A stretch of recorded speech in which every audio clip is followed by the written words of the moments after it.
پہلا عقیدہ تو یہ ثابت ہوتا ہے کہ یاجوج ماجوج ایک قوم ہے، انسان ہے، وہ کوئی انسانوں کے علاوہ کوئی الگ مخلوق نہیں ہے، لیکن ہیں بڑے فسادی۔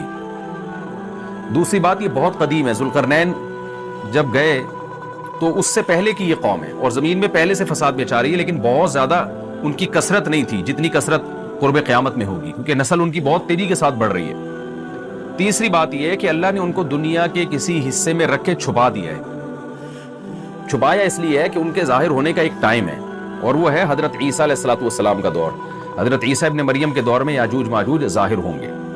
تو اسی کو آپ چوتھا پوائنٹ بھی کہہ سکتے ہیں۔ تیسرا پوائنٹ کیا ہو گیا کہ ان کو چھپا دیا گیا ہے، لہذا یہ جو لوگ کہتے ہیں نا یاجوج ماجوج دریافت ہو گئے فلاں جگہ ہے فلاں جگہ ہے، تو بھائی ہمیں جب ایک چیز چھپا دی گئی ہے اور ایک ٹائم بتا دیا گیا ہے کہ اس ٹائم پہ ظاہر ہوں گے، تو اس سے پہلے وہ دریافت ہو ہی نہیں سکتے۔ پہلے دریافت ہو گئے تو اس کا مطلب نبی صلی اللہ علیہ وسلم کی گویا پیش گوئی غلط ہو گئی، تو جو جس کا ٹائم ہے اسی ٹائم پہ وہ ظاہر ہوں گے۔ چوتھی بات میں نے جیسے بتائی کہ حضرت عیسیٰ علیہ الصلوۃ والسلام کے دور میں وہ ظاہر ہوں گے۔ پانچویں بات، صحیح حدیث سے یہ بات ثابت ہے کہ یاجوج ماجوج وہ جو دیوار بنی تھی اس کو چاٹتے رہتے ہیں، ختم کرتے ہیں۔ اب چاٹنا کا جو لفظ حدیث میں ہے اس سے مراد زبان سے چاٹنا بھی ہو سکتا ہے، اور یہ کنایا بھی ہو سکتا ہے کہ اس کو ختم کرنے کی کوشش میں لگے ہوئے ہیں۔ اور ایسے چاٹنا، جب ہم کوئی چیز چاٹتے ہیں نا تو بہت تھوڑی تھوڑی وہ ختم ہوتی ہے، تو اتنی موٹی اتنی بڑی دیوار ہے کہ وہ انہوں نے اپنی اسٹرگل اور اپنی محنت نہیں چھوڑی ہے، تو وہ دیوار کو کسی نہ کسی طریقے سے گھسائی میں اس کے لگی رہتے ہیں۔ تو زبان سے بھی چاٹنا ہو سکتا ہے اور کسی اور طریقے سے اس کو ختم کرنے کی کوشش بھی مراد ہو سکتی ہے۔ اور حدیث میں آتا ہے کہ ایک دن آئے گا وہ جب ختم ہونے والی ہوتی ہے نا، تو وہ کہتے ہیں کہ ہم کل اس کو دوبارہ شروع کریں گے اور کل ہم اس کو ختم کر دیں گے، لیکن وہ اللہ تعالیٰ اپنی قدرت سے دوبارہ اس دیوار کو اتنا ہی موٹا کر دیتے ہیں جتنا ذوالقرنین نے کیا تھا۔ تو قرب قیامت میں جب حضرت عیسیٰ علیہ السلام کا ظہور ہوگا تو وہ یہ کہیں گے ہم انشاءاللہ اس کو کل ختم کریں گے۔ تو انشاءاللہ کا لفظ جب استعمال کریں گے، کیونکہ وہ قوم ہے کافر، وہ اللہ پہ اعتماد کرنا، اللہ پہ توکل کرنا یہ چیز نہیں ہے۔ جیسے کافر تو نہیں کہے گا نا اللہ نے چاہا تو وہ اللہ پہ یقین نہیں رکھتے، تو وہ جب اللہ کا نام لیں گے اور کہیں گے کہ اللہ نے چاہا تو ہم اس کو کل ختم کر دیں گے، تو پھر اسلام کی وجہ سے جو احادیث میں آیا ہے کہ جب یاجوج ماجوج قرب قیامت میں ظاہر ہوں گے تو وہ دیوار ختم ہو جائے گی، یا تو وہ مراد ہے۔ وَتَرَكْنَا بَعْضَهُمْ يَوْمَئِذٍ يَمُوجُ فِي بَعْضٍ، اور ہم ان میں سے بعض کو، یعنی جو یاجوج ماجوج ہیں ان میں سے بعض کو، یومئذ جس دن ایسا ہوگا، جس دن اللہ کا وعدہ آئے گا اور یہ دیوار ٹوٹے، وہ دیوار ختم ہو جائے گی۔ اس کی مثال ایسے جیسے حدیث میں آتا ہے پچھلی قوموں میں ایک نوجوان تھا جو جادوگر کے پاس بھی جاتا تھا اور راہب کے پاس بھی جاتا تھا، جس کا سورہ بروج میں تذکرہ ہے والسماء ذات البروج میں۔ تو جب وہ نوجوان پکڑا گیا، وہ مسلمان ہو گیا تھا، بادشاہ نے اس کو بھیجا تھا جادوگر کے پاس کہ جادو سیکھے، لیکن وہ راہب کے پاس جاتا، عیسائیت سیکھی اس نے اور نیک مسلمان بن گیا۔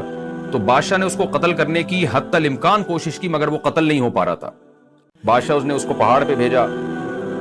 اپنے سپاہیوں کو لے کے کہ پہاڑ سے لے جا کے اس کو گرا دو، لیکن اللہ نے مدد کی کہ وہ سپاہی گر گئے، یہ بچ گیا۔ بادشاہ نے حکم دیا اس کو سمندر میں لے جا کے غرق کر دو، وہ سارے سپاہی غرق ہو گئے، یہ بچ گیا۔ تو کسی بھی طرح سے اس کی قتل کی کوششیں کامیاب نہیں ہو رہی تھیں، تو اس نے بادشاہ سے کہا کہ تو اگر مجھے قتل کرنا چاہتا ہے نا تو چوک پہ کھڑا کر کے تیر مجھے مار اور کہے کہ بسم اللہ و ربی ھذا الغلام، اس نوجوان کے رب کے نام سے میں اس کو قتل کرتا ہوں۔ تو اللہ کا نام لے کے مجھے مارے گا تو میں قتل ہو جاؤں گا۔ نوجوان یہ قربانی اس لیے دے رہا تھا کہ بادشاہ جب پوری پبلک کے سامنے اللہ کا نام لے گا تو لوگوں کو یقین آ جائے گا کہ بھئی اللہ کا نام لینے سے تو کام ہو گیا، اور اللہ کا نام لیے بغیر کام نہیں ہو رہا تھا۔ تو جو بادشاہ اللہ کو مانتا نہیں تھا آج اس کو بھی اللہ کا نام لینا پڑا ہے۔ تو نوجوان نے یہ قربانی اس لیے دی کہ بادشاہ جب اللہ کا نام لے گا لوگوں کو اللہ کی ذات پہ یقین آئے گا اور لوگ مسلمان ہو جائیں گے، عیسائیت کو قبول کر لیں گے۔ تو اس نوجوان نے یہ قربانی دی اور بادشاہ نے اللہ کا نام لے کے جب تیر مارا تو وہ نوجوان شہید ہو گیا، اور لیکن پورا ملک مسلمان ہو گیا، عیسائیت قبول کر لی۔ اور سورہ بروج میں پھر اللہ نے ان کا تبصرہ کیا، ان کا واقعہ بیان کیا ان کے بارے میں کہ کیسے بادشاہ نے خندقیں کھود کے پوری قوم کو جو ہے وہ جو دین سے پیچھے نہیں ہٹے ان کو کس طرح سے آگ میں پھینک دیا ان سب کو۔ تو اس سے پتہ چلتا ہے کہ کافر بھی بعض دفعہ جب اللہ کا نام لیتا ہے نا تو اس کو دنیاوی فائدہ ہو جاتا ہے۔ تو یاجوج ماجوج بھی تنگ آ کر پھر اللہ کا نام لیں گے اور کہیں گے اللہ نے چاہا تو ہم اس دیوار کو کل ختم کر دیں گے، اور بالآخر وہ دیوار ختم ہو جائے گی۔ پھر قرآن کے الفاظ ہیں آگے کہ جب یہ دیوار ختم ہوگی وَتَرَكْنَا بَعْضَهُمْ يَوْمَئِذٍ، اچھا ہاں میں بتا رہا تھا کہ حدیث سے کیا پوائنٹ پتہ چلتے ہیں، تو یہ 5 پوائنٹ ہو گئے۔ چھٹا پوائنٹ یہ کہ حضرت عیسیٰ ہی کے دور میں یہ کسی وبا کے ذریعے ہلاک ہو جائیں گے۔ حضرت عیسیٰ علیہ الصلوۃ والسلام اتنے زیادہ ہوں گے کہ ان سے لڑنا ممکن نہیں ہوگا، جیسے کہ قرآن میں بھی آ رہا ہے وَتَرَكْنَا بَعْضَهُمْ يَوْمَئِذٍ يَمُوجُ فِي بَعْضٍ، ہم ان میں سے بعض کو بعض کے اندر گھسا دیں گے، اتنی کثرت سے ایک دوسرے میں ہی نہیں، اب آبادی کی کثرت بہت ہوگی ان کی، گھسے ہوئے ہوں گے ایک دوسرے میں، یہ جیسے چیونٹی اور مکوڑے ہوتے ہیں، تو ان سے لڑنا ممکن نہیں ہوگا۔ تو حضرت عیسیٰ علیہ السلام لوگوں کو لے کے کوہ طور پہ چلے جائیں گے اور باقی مسلمان وہ اپنے اپنے گھروں کے اندر بند ہو جائیں گے، اور پھر اللہ کی طرف سے ایک وبا آئے گی، اور اس وبا میں یہ سارے کے سارے ہلاک ہو جائیں گے، اور پھر جب ہلاک ہو جائیں گے تو اتنی زیادہ ان کی لاشیں زمین پہ ہوں گی، اتنی زیادہ کہ انسانی آبادی ان کی لاشوں سے متعفن ہونا اور بیمار ہونا شروع ہو جائے گی، ان کی لاشوں سے بدبو اٹھے گی، اور ظاہر ہے انسان ہوں گے یہ، تو اس کی وجہ سے جو زمین کا ماحول خراب ہوگا، پھر حضرت عیسیٰ علیہ السلام اللہ سے دعا مانگیں گے کہ اللہ تعالیٰ ان کو کسی طرح ٹھکانے لگائے، کوئی انتظام کرے، پھر حدیث میں آتا ہے بارشیں ہوں گی اور سیلاب آئیں گے اور ان کی لاشیں بہہ بہہ کے پانیوں میں جا کے سمندروں میں جا کے ختم ہو جائیں گی، اللہ تعالیٰ ان کو اس طرح سے ٹھکانے لگائے گا۔ تو یہ یہاں تک جتنے بھی مضامین ہیں یہ صحیح حدیث سے ثابت ہیں۔ تو قرآن کہتا ہے وَتَرَكْنَا بَعْضَهُمْ يَوْمَئِذٍ يَمُوجُ فِي بَعْضٍ، ہم ان میں سے بعض کو بعض میں چھوڑ دیں گے، بہت کثرت ہوگی، وَنُفِخَ فِي الصُّورِ، اور پھر سور پھونکا جائے گا۔ قرآن میں تو یہ کہ سور پھونکا جائے گا، ایسے لگ رہا ہے جیسے فوراً پھونکا جائے گا، مگر احادیث میں تفسیر ہے کہ فوراً نہیں پھونکا جائے گا۔ یاجوج ماجوج قیامت کی نشانیوں میں سے ایک بہت بڑی نشانی ہوگی، یعنی یہ اس بات کی علامت ہوگی کہ اب قیامت بہت قریب ہے۔ تو حضرت عیسیٰ ابن مریم علیہ السلام جب نازل ہوں گے، میں تھوڑی سی ترتیب بیان کر دیتا ہوں کہ جو کیونکہ بات یاجوج ماجوج کی چل رہی ہے تو اس سے منسلک جو واقعات ہیں جو اس دور میں ہوں گے وہ بھی میں اسی لیکچر کے ضمن میں بیان کر دیتا ہوں۔ ہمیں صحیح حدیث سے یہ پتہ چلتا ہے کہ قرب قیامت میں جب مسلمان بہت کسمہ پرسی میں ہوں گے تو خراسان سے لشکر اٹھے گا۔ خراسان یہ افغانستان اور ایران کا حصہ، اس علاقے کو نبی صلی اللہ علیہ وسلم کے دور میں خراسان کہا جاتا ہے، جس میں قندھار بھی آتا ہے، ایران کا بھی حصہ آتا ہے اس میں۔ تو یہاں سے لشکر اٹھے گا، مجاہدین لڑیں گے بہت بڑی تعداد میں، دنیا میں جہاد ہوگا، مسلمان ظلم کی چکی میں پس کے تنگ آ چکے ہوں گے، اور لڑتے لڑتے حدیث میں آتا ہے اتنی بڑی بڑی لڑائیاں ہوں گی کہ 1/3 مسلمان شہید ہو جائیں گے اس میں، 1/3 مجاہدین جو لڑنے والے ہوں گے، اور 1/3 جو ہوں گے وہ میدان جنگ سے بھاگ جائیں گے، اور 1/3 کو اللہ فتح عطا فرمائے گا۔ تو جو 1/3 میدان جنگ سے بھاگ جائیں گے، نبی صلی اللہ علیہ وسلم نے فرمایا ان کی توبہ کبھی قبول نہیں ہوگی۔ جو 1/3 شہید ہو جائیں گے وہ افضل ترین شہداء ہوں گے اس وقت کے، اور 1/3 کو اللہ تعالیٰ غلبہ عطا فرمائیں گے۔ ایک واقعہ تو ہمیں قرب قیامت میں نبی صلی اللہ علیہ وسلم سے یہ ملتا ہے صحیح حدیث سے۔ دوسرا ہمیں یہ ملتا ہے کہ قرب قیامت ہی میں مسلمان کسمہ پرسی کا شکار ہوں گے، تو تلاش کریں گے حضرت مہدی کو، کیونکہ حضرت مہدی وہ شخصیت ہیں جن پہ تمام نیک لوگ جمع ہو جائیں گے اور وہ مسلمانوں کی میدان جنگ میں کمانڈ کریں گے، جہاد میں کمانڈ کریں گے۔ تو ان کو بیت اللہ میں تلاش کیا جائے گا، وہ رسول اللہ صلی اللہ علیہ وسلم کی اولاد میں ہوں گے، اور لوگ ان کو پہچان لیں گے، اہل اللہ پہچان کر ان کو اپنا امیر بنائیں گے، اور ان کی قیادت میں پھر لڑائی اور جہاد شروع ہوگا۔ اور یہ لڑائی جب دمشق میں لڑائی ہو رہی ہوگی تو دمشق میں عصر کی نماز کے وقت حضرت مہدی، میں نے جو یہ کہا کہ دمشق میں لڑائی ہو رہی ہوگی، مقصد یہ نہیں ہے کہ دمشق کوئی میدان جنگ بنا ہوا ہوگا، مقصد یہ ہے کہ وہ مجاہدین کا لشکر دمشق میں ہوگا عصر کی نماز کے وقت، لڑائی چاہے کسی اور میدان میں ہو رہی ہو، لیکن حدیث میں ہمیں دمشق کا تذکرہ ملتا ہے۔ تو دمشق میں حضرت شام کا تذکرہ ملتا ہے، اور جو قرائن ہمیں ملتے ہیں وہ دمشق کی ایک خاص مسجد ہے، وہ مسجد حضرت مفتی تقی عثمانی صاحب اور مفتی رفیع عثمانی صاحب نے اس کو ہائی لائٹ بھی کیا، لیکن وہ یقینی نہیں ہے، یہ خوب سمجھے، انہوں نے اس کا بھی تبصرہ کیا کہ اس کے بارے میں کوئی یقین نہیں ہے۔ تو حضرت مہدی عصر کی نماز پڑھا رہے ہوں گے، لوگ امامت میں آپ کے پیچھے کھڑے ہوں گے، یہاں تک کہ مسجد کے مینار پر، آج بھی وہ مینار موجود ہے جس کے بارے میں غالب گمان ہے کہ یہ وہ مینار ہے جہاں حضرت عیسیٰ علیہ السلام نازل ہوں گے، غالب گمان کے درجے میں کہا جا سکتا ہے، ورنہ پھر اسی کے اڑوس پڑوس میں کوئی مسجد ہوگی۔ میرا اگر شام جانا ہوا تو انشاءاللہ میں ارادہ ہے کہ میں ولاگ میں اس مسجد کا بھی تذکرہ کروں گا، اس جگہ کا بھی تذکرہ کروں گا، لیکن میں پہلے یہ بات بتا دوں کہ وہ 100% یقینی نہیں ہے، ایسا نہ ہو کہ اس مسجد کے مینار پہ چڑھ کے لوگ جو ہے وہ اس کے کوئی مینار کو ہی چاٹنا شروع کر دیں تبرک کے طور پہ۔ تو عصر کی نماز کا ٹائم ہوگا، حضرت عیسیٰ ابن مریم علیہ السلام فرشتوں کے کندھوں پہ ہاتھ رکھ کے نیچے اتریں گے نماز کے ٹائم پہ، یعنی آسمان سے مینار تک آئیں گے، اور پھر مینار سے آپ کے لیے سیڑھیاں لگائی جائیں گی، سیڑھیوں کے ذریعے مینار سے نیچے اتریں گے، اور لوگ ان کو پہچان لیں گے۔ حضرت مہدی ان کو امامت کے لیے آگے کریں گے کہ آپ اللہ کے ایک پیغمبر ہیں، آپ نماز پڑھائیے، حضرت عیسیٰ علیہ السلام انہی کو آگے رکھیں گے، اور اس طرح کا مفہوم ہے حدیث میں کہ اللہ نے اس کام کے لیے آپ کو ہی منتخب کیا۔ کیا مطلب یہ امامت اس امت کا حق ہے؟ تو حضرت عیسیٰ ابن مریم علیہ السلام کا جو کام ہوگا وہ جہاد ہے اور یہودیوں سے انتقام لینا، کیونکہ یہودیوں نے اپنے خیال میں حضرت عیسیٰ کو قتل کیا تھا، تو اللہ نے یہودیت ہی کے خاتمے کے لیے اور دجال کے خاتمے کے لیے عیسیٰ ابن مریم کو نازل کیا ہے۔ حضرت مہدی سے پہلے ہی دجال ظاہر ہو چکا ہوگا۔ دجال کے بارے میں حدیث میں آتا ہے کہ ہر پیغمبر نے اپنی امت کو دجال کے فتنے سے ڈرایا ہے۔ اچھا، یہ دجال ایک ایسی شخصیت ہے جس کا یہودی انتظار ہم سے زیادہ کر رہے ہیں، کیونکہ یہودی اس کو اپنے لیے نجات دہندہ سمجھتے ہیں، جبکہ حدیث میں آتا ہے کہ دجال کانا ہوگا اور اس کا خدائی کا دعویٰ ہوگا، اس کے پاس کچھ ایسی طاقتیں ہوں گی کہ مردے کو زندہ کر دے، زندہ کو مار دے، ایک طرف اس کے باغ ہوگا، ایک طرف اس کے آگ ہوگی، جو اس پر ایمان لائے گا اس کو باغ میں داخل کرے گا، اور جو اس پر ایمان نہیں لائے گا اس کو آگ میں داخل کرے گا۔ اور رسول اللہ صلی اللہ علیہ وسلم نے فرمایا اس کی جو آگ ہے حقیقت میں وہ جنت کا باغ ہوگا، اور اس کا جو باغ ہے حقیقت میں وہ جہنم کی آگ ہوگی۔ تو جو نبی کی باتوں پہ یقین کرتے ہیں وہ دجال کے فتنے سے محفوظ رہیں گے۔ اور حدیث میں سورہ کہف کی بھی تلاوت کا حکم ہے، جمعے کے دن جو کہف کی تلاوت کرتا ہے اللہ اس کو دجال کے فتنے سے محفوظ رکھتا ہے۔ اب آپ دیکھیں یہ سورہ کہف میں ہی قیامت کی علامات کا تذکرہ ہے نا، تو شاید اسی وجہ سے کیونکہ جو سورہ کہف پڑھتا رہے گا وہ یاجوج ماجوج کے واقعات بھی پڑھتا رہے گا اور اللہ کی قدرت کے واقعات بھی پڑھتا رہے گا، تو دجال کے فتنے سے اللہ اس کو اس برکت سے بچا کے رکھیں گے، فتنے سے محفوظ رکھیں گے۔ تو وہ ایسی طاقتیں دکھائے گا، بے وقوف لوگ اس پہ ایمان لے آئیں گے۔ حدیث میں آتا ہے کہ کانا کبھی بھی خدا نہیں ہو سکتا، یعنی اس کی تو ایک آنکھ ہوگی نہیں، لیکن بے وقوف لوگ اس کے یہ کچھ ظاہری کمالات دیکھیں گے، یہ نہیں دیکھیں گے کہ یہ تو شکل بھی اس کی اچھی نہیں ہے، یعنی خدا کم از کم جمال والا ہوتا ہے نا، یہ تو ہے بھی کانا، اور اس کے بڑا بڑا کافر بھی لکھا ہوا ہوگا واضح طور پر جس سے پتہ چلے گا۔ لیکن احمق اور بیوقوف لوگ جیسے روحانی عامل کو کچھ شعبدے دیکھ کر ان پہ سے متاثر ہو جاتے ہیں نا، روحانی عاملوں کے شعبدے دیکھ کے، تو ایسے ہی دجال کے شعبدے دیکھ کے متاثر ہوں گے۔ تو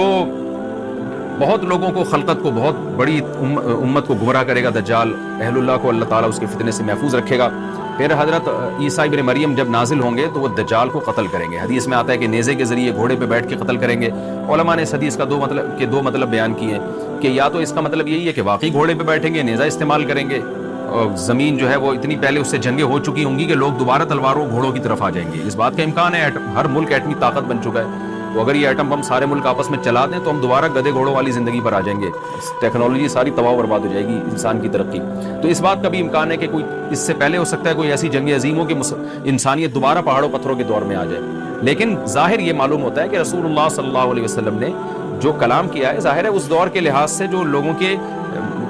جہاں تک جو لوگوں کی مینٹل اپروچ ہے وہاں تک، تو نبی صلی اللہ علیہ وسلم میزائل یا اور ٹینکوں کا تذکرہ کرتے تو کیا سمجھ میں آتا؟ تو گھوڑے سے مراد ہے جو اس زمانے کا گھوڑا ہوگا، اور نیزے سے مراد ہے اس زمانے کا جو اسلحہ ہوگا، کیونکہ نیزہ نبی کے دور کا ایک مناسب اسلحہ تھا اور گھوڑا نبی کے دور کی میدان جنگ کی ایک مناسب سواری تھی۔ تو اس سے یہ بھی پتہ چلتا ہے کہ ہو سکتا ہے عیسیٰ ابن مریم نیزے کے بجائے کلاشنکوف کا استعمال کر لیں، تو یعنی وہ نیزہ جو ہے وہ اس کلاشنکوف کی یا جو بھی اسلحہ اس وقت حضرت عیسیٰ ابن مریم استعمال کریں گے اس کی ایک تعبیر ہے، اس کا بھی پورا امکان ہے۔ تو ہمیں بہرحال اتنا ایمان ہمارے لیے ضروری ہے کہ دجال کو قتل کرنے والی جو ذات ہے،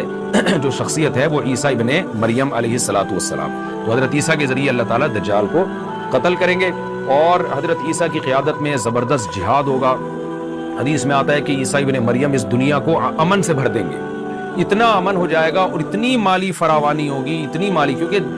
دنیا میں مال بہت ہے، ڈسٹریبیوشن صحیح نہیں ہے، جو تقسیم ہے نا مال کی وہ ظالمانہ ہے، جس کی وجہ سے غریب سے غریب تر ہے، امیر سے امیر تر ہے۔ حضرت عیسیٰ ابن مریم ایسا نظام قائم کریں گے کہ جس سے مال کی صحیح تقسیم، اور لوگ اٹھیں گے زکوٰۃ کا مستحق تلاش کریں گے اور لوگوں کو زکوٰۃ کا مستحق نظر نہیں آئے گا، غریب تلاش کرنا مشکل ہو جائے گا۔ یعنی ایک آدمی، حدیث کا مفہوم ہے کہ زکوٰۃ لے کے گھومتا رہے گا اور اس کو کوئی غریب نہیں ملے گا، اتنی مالی فراوانی ہو جائے گی۔ پھر ترمذی کی روایت میں آتا ہے کہ اللہ کی طرف سے برکتیں ایسی نازل ہوں گی کہ بڑے بڑے انار پیدا ہوں گے، بڑے بڑے انگور پیدا ہوں گے، زمین اپنی برکتیں کھول دے گی، اور حضرت عیسیٰ علیہ السلام خنزیر کو بھی دنیا سے ختم کر دیں گے، خنزیر کی نسل کو ختم کر دیا جائے گا، وَيَضَعُ الْجِزْيَةَ، اور جزیہ کا نظام ختم، اما الاسلام و اما السیف، یا تو تلوار یا اسلام، اس کے علاوہ نہیں۔ تو نبی صلی اللہ علیہ وسلم کو اللہ نے جس مقصد کے لیے دنیا میں بھیجا تھا، اس مقصد کی جو تکمیل ہے وہ عیسیٰ ابن مریم کے ذریعے۔ باقی اس میں حکمتیں کیا ہیں اس پر میرے الگ سے بیانات موجود ہیں کہ اللہ نے حضرت عیسیٰ ابن مریم کا انتخاب کیوں کیا اس کام کی تکمیل کے لیے، اسی امت میں کوئی کیوں منتخب نہیں کر لیا، یا یہ کہ پیغمبر صلی اللہ علیہ وسلم ہی کے ذریعے پوری دنیا میں اسلام کو غالب کر دیا جاتا، اس میں کیا حکمتیں ہیں، اس پر میرے الگ سے بیانات موجود ہیں۔ ابھی تو میں کوشش کرتا ہوں کہ تفسیر سے میں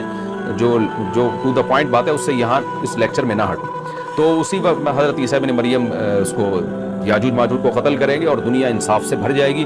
اور اللہ تعالیٰ نے جو پیغمبروں کو دنیا میں بھیجا تھا اس کا مقصد کیفیت اور کمیت دونوں لحاظ سے حاصل ہو جائے گا۔ اس کے بعد پھر آہستہ آہستہ دنیا میں زوال شروع ہوگا، اور پھر جب پوری دنیا کے لوگ زوال کا شکار ہوتے ہوتے کفر کی طرف جائیں گے، گناہوں کی طرف، اور حدیث میں آتا ہے جب تک ایک شخص بھی اللہ کا نام لینے والا ہوگا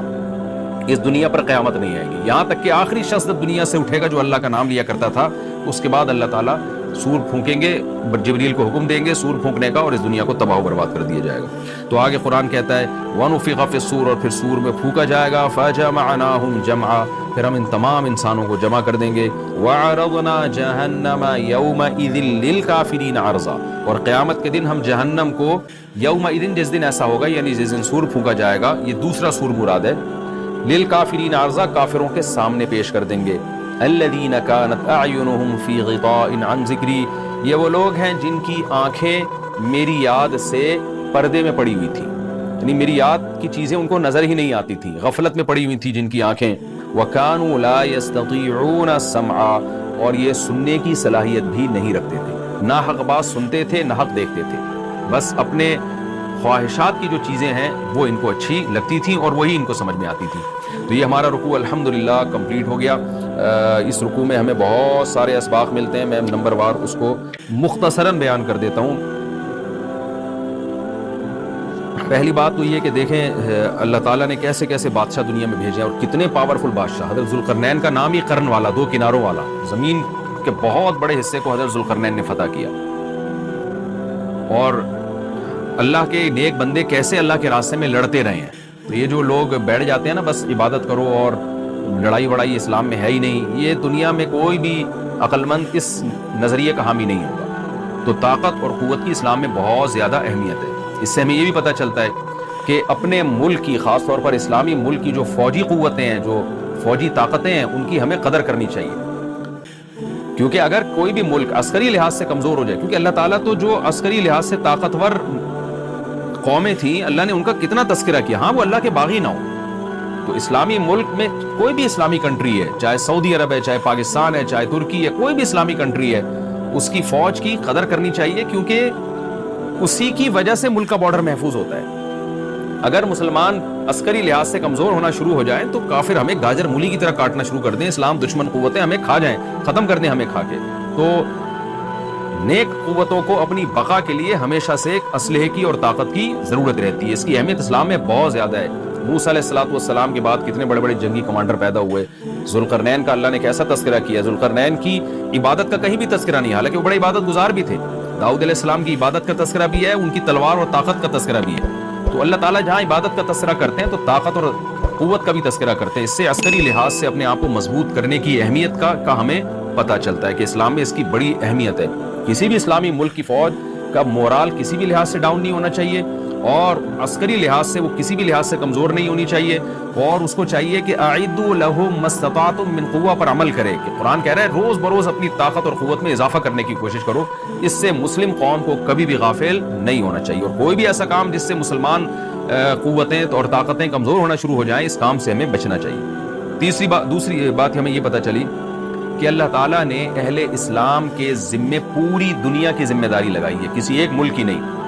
جتنے بھی پیغمبر آئے ہیں جب وہ دنیا فتح کرنا شروع کی ہے تو کہیں رکے نہیں ہیں وہ کہ بھئی یہاں تک، اس سے آگے نہیں جانا۔ ان کی صلاحیت ہی ختم ہو گئی ہو، وسائل ہی ختم ہو گئے ہوں تو الگ بات ہے۔ تو پوری دنیا ہے جس میں اللہ کے دین کو غالب کرنا ہے۔ اب اس کا طریقہ کیا ہوگا، ظاہر ہے جو جس زمانے میں سوٹیبل طریقہ ہو وہ اختیار کیا جائے گا۔ تو حضرت ذوالقرنین پہلے انتہائی مشرق کی طرف گئے ہیں جہاں سورج نکلتا ہے، تو وہاں سے جہاں سے آبادی شروع ہو رہی ہے، اور ان کا خیال تھا کہ اب آگے آبادی نہیں ہے تو پھر جا کے اسٹاپ کیا ہے۔ مغرب میں بھی ایسے ہی، شمال میں بھی ایسے ہی۔ تو ہمیں جب دیکھتے ہیں کہ جب صحابہ کرام نے دنیا فتح کرنا شروع کی ہے تو ہمیں مسلمان کمانڈروں میں بھی ایسے واقعات ملتے ہیں کہ وہ علاقے فتح کرتے کرتے سمندر کے کنارے پہنچے اور انہوں نے سمندر کو دیکھ کے کہا کہ تیرے آگے بھی آبادی ہوتی نا تو ہم اللہ کا کلمہ وہاں بھی بلند کرتے۔ یہ دور تھا مسلمانوں کا، اور یہ عیسیٰ ابن مریم دوبارہ کی یموج فی بعض، ہم ان کو ایسا کر دیں گے کہ یہ ایک دوسرے میں گھس رہے ہوں گے۔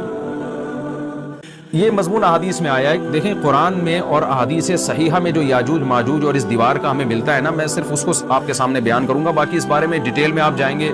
تو بہت کچھ آپ کو انٹرنیٹ پہ بھی مل جائے گا، مفسرین کی کتابوں میں بھی مل جائے گا، اور لوگوں کی اپنی اپنی تحقیقات ہیں، اپنے اپنے تبصرے ہیں۔ نہ میں ان تبصروں کو صحیح کہہ رہا ہوں نہ غلط کہہ رہا ہوں، کتابیں بھری ہوئی ہیں، وہ آپ جائیں پڑھیں اس کو۔ لیکن جتنی بات قرآن سے اور صحیح احادیث سے یاجوج ماجوج کے بارے میں ثابت ہوتی ہے، میں صرف اس کو آپ کے سامنے ابھی پیش کر رہا ہوں۔ پھر وہی کریں گے، پوری دنیا کو فتح کریں گے. تو حضرت ذوالقرنین کے اس واقعے سے پتہ چلتا ہے کہ پوری دنیا کی ذمہ داری اللہ نے ہمیشہ سے اہل اللہ پہ لگائی ہے، اور وہ پوری دنیا میں اللہ کے دین کو غالب کرنے کی کوشش میں ہمیشہ سے لگے رہے ہیں. تیسری بات ہمیں پتہ چلتی ہے کہ اسباب اور وسائل کی اہمیت. حضرت ذوالقرنین نے جب اتنا زبر پہاڑوں کے بیچ میں اتنا یعنی لوہے کی پلیٹیں لگا کے تانبا پگھلا کے آہنی دیوار بنائی ہے تو خوش ہوئے ہیں. ھذا رحمت من ربی، یہ میرے رب کی رحمت ہے. تبھی تو اللہ کا شکر ادا کیا نا، خوشی پہ ہی شکر ادا کیا جاتا ہے. تو اس سے یہ بھی پتہ چلتا ہے کہ سائنس اور ٹیکنالوجی، دیکھیں یہ کام ٹیکنالوجی کے بغیر ممکن نہیں تھا. تبھی تو اس قوم نے کہا نا ذوالقرنین سے کہ ہم پیسے آپ کو دیں گے، لیکن ہمارے پاس وہ وسائل نہیں ہیں، وہ ٹیکنالوجی نہیں ہے ہمارے پاس. اور بظاہر ایسا لگتا ہے کہ ان کے پاس لوہا بھی تھا، تانبا بھی تھا، کیونکہ حضرت ذوالقرنین اب یہ تو نہیں ہے نا کہ زمین کے مشرق کی طرف دوبارہ لوہا جمع کرنے گئے ہوں، تو وہیں سے جو کچھ ہوگا نکالا ہوگا. تو وسائل اس قوم کے پاس تھے، ٹیکنالوجی نہیں تھی کہ اس لوہے کو اور اس تانبے کو پگھلا کے دونوں پہاڑوں کے بیچ میں پلیٹیں کیسے بنانی ہیں اور ان کو کیسے ان کے بیچ میں تانبا کر کے کہانی دیوار بنائی ہے. یہ ٹیکنالوجی ان کے پاس نہیں تھی. تو اس سے ہمیں ٹیکنالوجی کی ویلیو کا بھی پتہ چلتا ہے. آج مسلمان اس میں بھی بہت پیچھے چلے جا رہے ہیں اور اس کو مذہب سمجھنا شروع کر دیا ہے. یہ بات بھی غلط ہے. حضرت ذوالقرنین نے